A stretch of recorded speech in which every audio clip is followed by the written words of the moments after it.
अस्सलाम वालेकुम नाजरीन, मैं हूं आपका मेज़बान राजा रज़ा। और नाज़रीन, इस वक्त हमारे साथ प्रोग्राम में एक ऐसी तालीमी शख्सियत मौजूद है जो कि तालीम के मैदान में तो अपना लोहा मनवा चुके हैं। उसके अलावा प्रोफेशनल ट्रेनिंग ये दे रहे हैं लांडी कोरेंगी और पूरे कराची के अवाम को। और उस प्रोफेशनल ट्रेनिंग से जो है लोगों की जिंदगियों में जो है बड़ा चेंज देखा जा रहा है, मुस्बत सोच जो है वो लोगों के अंदर आ रही है।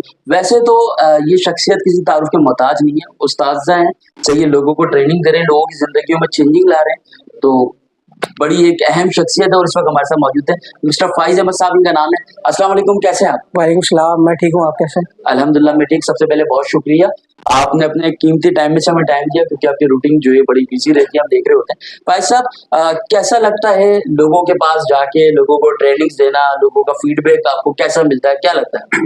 अब बड़ा मज़ेदार सा काम है और इस वक्त हमारे माशरे में इस चीज़ की ज़रूरत भी है कि कोई कदम उठाए और लोगों को जो सीखा है वो आगे डिलीवर करे।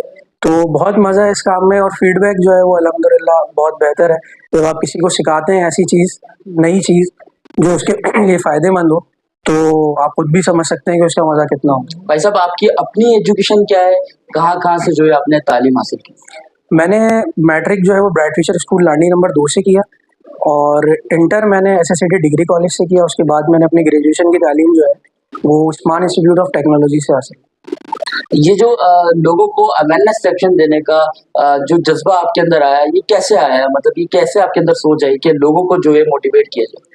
2014 में मैंने अपना सफ़र एक उस्ताद की हैसियत से ही शुरू किया था और 2014 से 15 तक के जो एक मेरा 1 साल का तजुर्बा था तालीम का, तो उसमें मुझे ये महसूस हुआ कि निसाबी तालीम ही सिर्फ ज़रूरी नहीं है, बच्चों की जो है डेवलपमेंट स्किल्स के ऊपर काम करना बहुत ज़्यादा ज़रूरी है। क्योंकि हमारे लांडी कोरंगी के बच्चे जो हैं वो मुझे ऐसा लगता है कि थोड़ा-सा पीछे चल रहे हैं और दीगर शहर के बच्चों से, या जो टेक्नोलॉजीज़ या जो तालीम इस वक्त जितनी फ़ास्ट होती जा रही है। तो वहीं पर फिर मैंने ये फ़ैसला किया कि क्यों ना मैं ही कदम उठाऊँ ये, और जो मैं कर सकता हूँ वो मैं करूँ।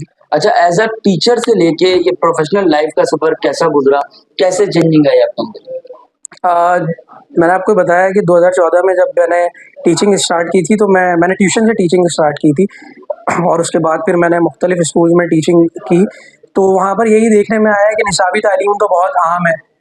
बच्चे निसाबी तालीम हासिल करते हैं, मैट्रिक करते हैं, इंटर करते हैं, लेकिन उन्हें ये नहीं पता होता कि ज़िंदगी में आगे करना क्या है, कौन-कौन सी टेक्नोलॉजीज़ हैं, सेल्फ डेवलपमेंट पे किस तरीके से काम करना है। तो बस फिर वो टीचिंग का जो मेरा एक शोबा था, वो मेरा जज़्बा जो है उसने इसको कन्वर्ट कर दिया एक प्रोफ़ेशनल ट्रेनर के अंदर। फिर मैंने बहुत मुख्तलिफ़ जगहों से मैंने खुद भी ट्रेनिंग हासिल की और अल्हम्दुलिल्लाह मैं यूनिसेफ और डब्ल्यूएचओ से भी सर्टिफ़ाइड हूँ। तो बस फिर मैंने ये कदम उठाया और ट्रेनिंग में करवा। अच्छा, माशाल्लाह काफ़ी टैलेंटेड है आप। और नाज़रीन, किसी तारुफ के मोहताज नहीं है मिस्टर फाइज़ अहमद साहब। आपको देखा गया है, अभी रिसेंटली आप एक प्रोग्राम में गए, हँसना मना है, और आपने वहाँ पे जो है मशहूर शो है पाकिस्तान का भाई, जियो न्यूज़ पे आता है, और एक पाकिस्तान का मशहूर शो है हँसना मना है, और उसके जो होस्ट है हमारे सीनियर हैं ताबिश हाकिमी भाई, उनके शो में आप गए और आपने एक सवाल किया बैरिस्टर मुर्तज़ा वाब साहब से, जो इस वक्त कराची के मेयर हैं। तो वो सवाल क्या था, हमारे नाज़रीन को भी बताएं, और क्या सोच आई आपके ज़हन में कि आपने जो है वो सवाल किया? तो बेसिकली अगर आप उसे टाइटल दें तो वो एक शरारती सा सवाल था और इस वक्त आप जानते हैं। शरारती सा था, लेकिन हकीकत पे मबनी था। जी, हकीकत पे भी मबनी आप उसको कह सकते हैं। आप जिस तरह से जानते हैं कि इस वक्त शहर की जो हालात हैं, शहर का जो इंफ्रास्ट्रक्चर है, तो हर कोई जो है वो एक नेगेटिव तनकीद कर रहा है। बिल्कुल ऐसा। जो मैं समझता हूँ कि मुनासिब नहीं है कि आप हर तनकीद को जो है वो नेगेटिव करें।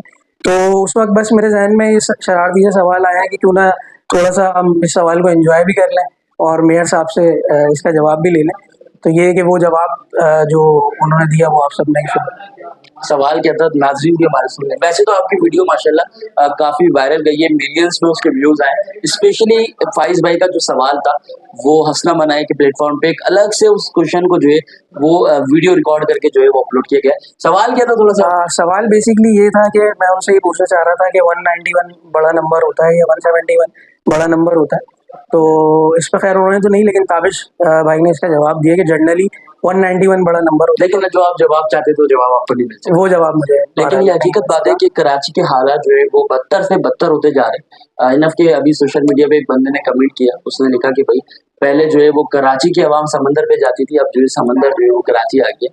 तो बुरा मानने वाली बात नहीं है कि एक दिन अगर कराची में समंदर घूमने के लिए आ गया तो चलता है। अच्छा मिस्टर फाइज साहब, कैसे देखते हैं आप यंगस्टर को, यंगस्टर के हवाले से क्या कहना चाहिए आजकल के जो यंगस्टर है उनको कैसे देखते हैं?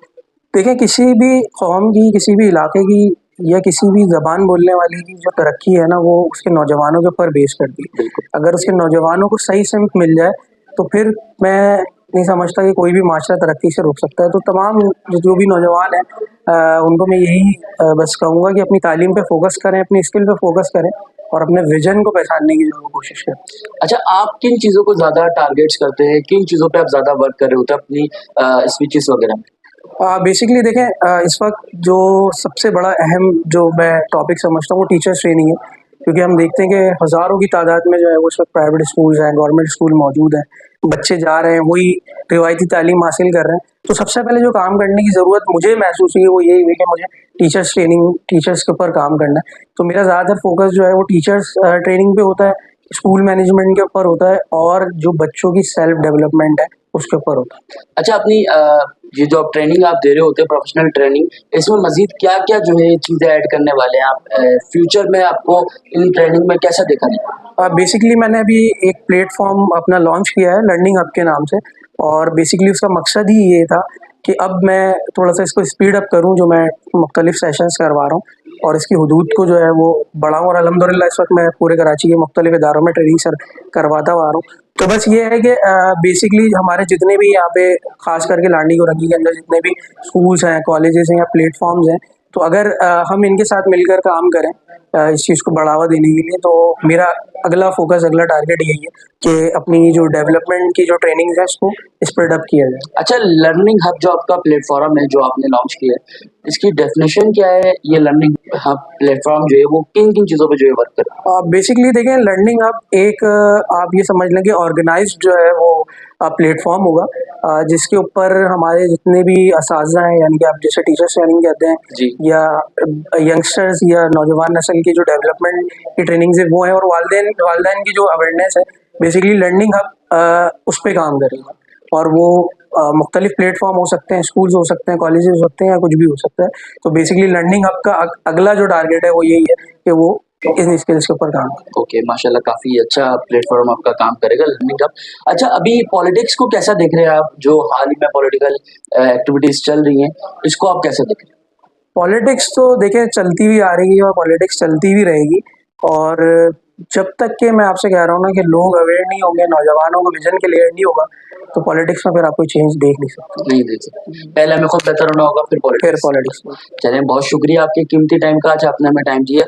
लास्ट में देखने वाले नाज़रीन के लिए और स्पेशली यंगस्टर के लिए क्या मैसेज डिलीवर करेंगे? बस मकसद तो यही है, और जो इतनी मेहनत में कर रहा हूँ या ट्रेनिंग्स में कर रहा हूँ उसका मकसद यही है कि लोग अपनी ज़िंदगी के विजन पे, अपने गोल्स पे काम करें और थोड़ा बहुत इस माशरे के बारे में, थोड़ा बहुत इस कौम के बारे में सोचें। और वो तब तक के नहीं हो सकता जब आप अपने इंडिविजुअल पर्सनैलिटी के ऊपर काम नहीं करेंगे। तो इंडिविजुअल पर्सनैलिटी पे फोकस करें और फिर कुछ अपने कौम के बारे में भी सोचें। चलें जी, बहुत शुक्रिया आज आपके टाइम का। जी नाज़रीन, जैसे कि आपने देखा आज के प्रोग्राम में इस वक्त हमारे साथ professional trainer mister Faiz Ahmed साहब इस वक्त हमारे साथ मौजूद थे, जिन्होंने अपनी प्रोफेशनल ट्रेनिंग के हवाले से भी हमें बताया और लर्निंग हब जो प्लेटफॉर्म पे काम कर रहे हैं इन्होंने उसके हवाले से भी हमें बताया। अभी के लिए फिलहाल इतना ही। अपने मेज़बान राजा रज़ा को दीजिए इजाज़त। अस्सलाम वालेकुम।